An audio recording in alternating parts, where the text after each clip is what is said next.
පින්වතුනි මේ අපි සිටින්නේ බොහෝ කාලයක් අපගේ රාහුල මහරහතන් වහන්සේ වැඩ සිටියායි සලකන කුටි සෙනසුන. ඒතර මේ කුටි සෙනසුන් ඒ මහරහතන් වහන්සේලාගේ නමින් හැඳින්වුවාට ඒ උත්තමයන් වහන්සේලා වැඩ හිටපු කුටි. ඉතින් මේ මහරහතන් වහන්සේලා දිවුරම් වෙහිරින් වෙන තැනකට වැඩියට පස්සේ වෙන මහරහතන් වහන්සේලා වැඩ ඉන්නවා. ඒකට එතන වැඩ හිටපු ප්‍රධාන රහතන් වහන්සේ නමකගේ නමින් මේක ව්‍යවහාරයෙන් එනවා. එතකොට රාහුල ස්වාමීන් වහන්සේ ගැන ඔබ කවුරුත් දන්නවා. සිද්ධාර්ථ මහ බෝධිසත්වයන් වහන්සේගේ ප්‍රිය පුත්‍රයන් වහන්සේ. උන්වහන්සේ යශෝදරා මහෝත්තමාවියගේ සෙනෙහසින් හැදී වැඩි. එතුමිය නරසිය ගාථා කීමෙන් පියසෙනෙහින් ඉපිලිය ගොස් සුලංගිල්ලේ එල්ලි දායාද ඉල්ලුවා. ඉතින් බුදුරජාණන් වහන්සේ සාරිපුත්ත මහ රහතන් වහන්සේ වදාළා පින්වත් සාරිපුත්ත මේ රාහුල ඉල්ලා හිටිනවා දායාද. එතකොට තථාගතයන් වහන්සේගේ මහා දායාදේ තමයි මේ සතර සතිපට්ඨාන. ඒ නිසා මේ රාහුල පැවිදි කරන්න. ඉතින් සාරිපුත්තයන් වහන්සේගේ අතින් තමයි රාහුල ස්වාමීන් වහන්සේ පැවිදි වුණේ. පැවිදි වෙලා හරි කීකරුයි. මේ උදේ අවදි වෙලා මේ ඉස්සරහ මිදුලේ වැලි දෝතක් අරන් අහසට දානවා මට අද මේ වැලි කැට ගානට අවවාද ලැබේවා කියලා. මහා ආශ්චර්යයක් ඒක. අපේ ජීවිතවල අපි අඩියක්වත් තියන්නේ අපිට නම් මොකෙක්වත් මොකක් කියන්නේ බෑ. අපේ ජීවිත දිහා බලන්නකො. වැලි කැට ගානට දවසට අවවාද ලැබේවා කියලා. හරි අපි හිතට ගනි අවවාද අපිට ලැබේවා කියලා. ඒ වුණාට එක අවවාදයක් කරබාන ඉන්නවා. දෙක කරබාන ඉන්නවා. තුන මේ මටම කියන්නේ මොකද මේ කියලා ඊළඟට එනවා. ඇයි මේ මාවම ෆලෝ කරන්නේ? ඇයි මටම මේවා කියන්නේ? ඇයි අරයට කියන්නේ නැත්තේ? කියලා ඒ කියන්නේ මම හිතනවා සමස්තයක් වශයෙන් මේ පෘථිවි මණ්ඩලයේම අතේ ඇඟිලි ගානටවත් ඉඳීද දන්නේ මේ ඕවාදක්ෂම අවවාදේ ශාන්තිය අවවාදයක් ඉදිරියේ ඉවසන අය මේ ලෝක සත්‍ය අවවාදයට ගැටෙනවා. දෙමව්පියෝ දරුවන්ට අවවාද කරනවා. දරුවෝ ගැටෙනවා. ගුරුවරු ශිෂ්‍යයන් අවවාද කරනවා. ශිෂ්‍යයෝ ගැටෙනවා. ගුරුවරයාගේ යුතුයකම තමයි ඇත්තටම ගුරුවරයෙක් අවවාද කළ යුතුයිද නැද්ද? ඒක ගුරුවරයාගේ වගකීමද නැද්ද? ඒ ඉවසන එක ශිෂ්‍යයාගේ වගකීම. ඒ අවවාද ඉවසගෙන අඩුපාඩු හදාගන්න එක ශිෂ්‍යයාගේ වගකීම. යම් ගුරුවරයෙක් ඉන්නවා නම් අවවාද කරන්නේ නැති, අනුශාසනා කරන්නේ නැති ගුරුවරයෙක් ඉන්නවා නම් ඒ ගුරුවරයාගෙන් ඇති වැඩක් තියනවාද? එයා සැබෑ ගුරුවරයෙක්ද? දැන් මෙහෙම හිතන්න ડોක්ටර් කෙනෙක් ඉන්නවා බෙහෙත් දෙන්නේ නැහැ කියලා හිතන්නකෝ. ඒ වගේ ගුරුවරයෙක් අවවාද කරන්නේ නැත්නම් අනුශාසනා කරන්නේ නැත්නම් ඒ ගුරුවරයාගෙන් ඇති වැඩක් නැහැ.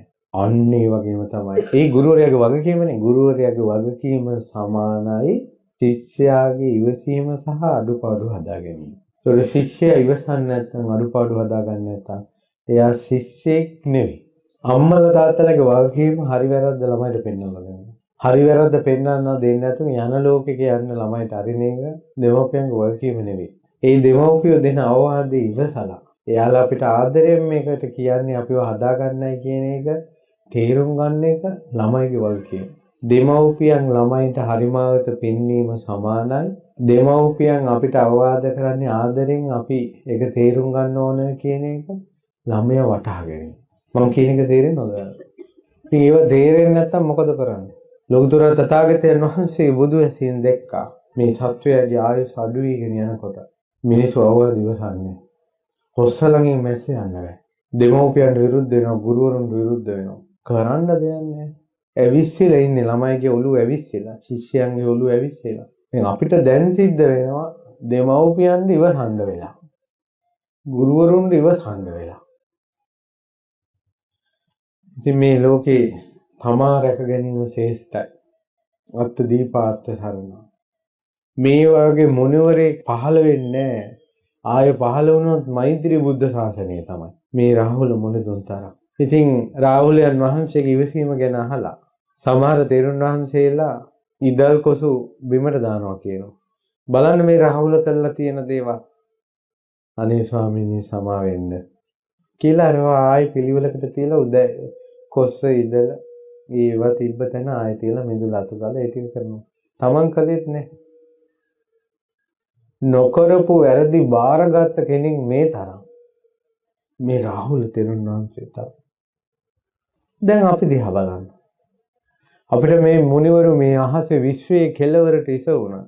මහා ප්‍රතාපවත් මහා යෝධයන්සේ අපිට පෙනෙන්නේ අපි දිහා බැලුවොත් තමයි.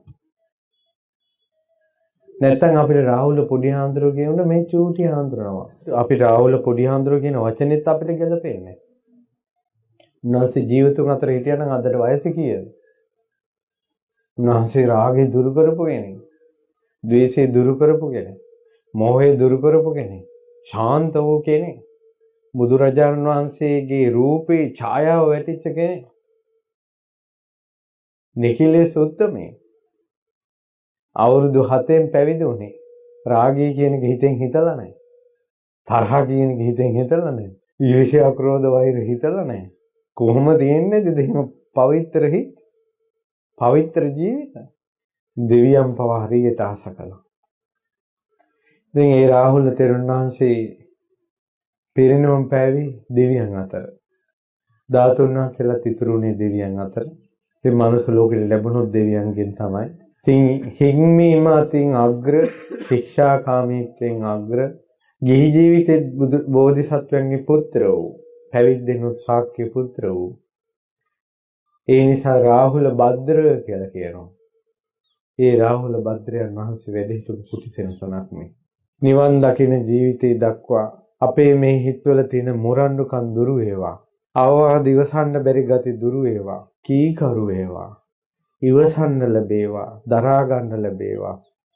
සත්පුරුෂයන් ඉදිරියේ මේ ශාසනයේ দমনය වෙන කුසලයේ দমনය වෙන ඒ වගේම නිවනින් ඒ රාග දේශ මොහ දුරු කරපු අමා නිවන ස්පර්ශ කරගන්න පුළුවන් ජීවිතයක් මටත් ලැබේවා කියලා සාදු කියලා වන්න.